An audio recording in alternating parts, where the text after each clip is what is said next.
escuchas este mensaje siempre puedes imaginar un poco de párate a mi lado, está lloviendo y siento que es tiempo de que te explique algo.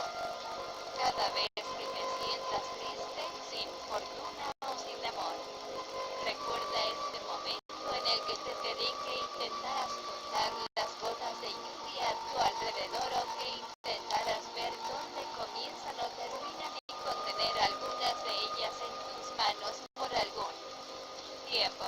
Puedes sentir las gotas de lluvia a tu alrededor aunque no todas estén tocándote. Puedes sentirlas cayendo sin cesar a pesar de que no puedas contarlas.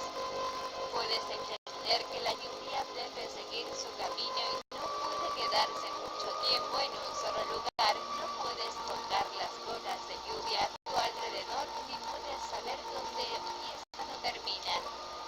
Ni siquiera las podrás contener por más de un instante en tus manos. Lo que sí puedes hacer es saber que siempre servirán para hacerte sentir mejor.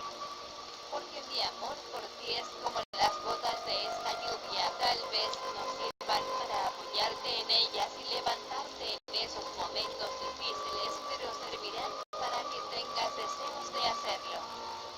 No puedes contar las gotas de lluvia porque son infinitas como mi amor por ti, pero este amor no es grande, lo tengo por ti porque he descubierto la maravillosa persona que eres.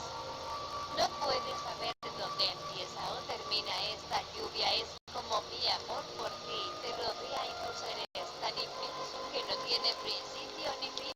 No puedes retener las gotas de lluvia en tus manos, porque son como el amor que siento por ti. No se puede sujetar, solo te rodea, te refresca, te empapa, te hace sentir mejor y después debe continuar su eterno camino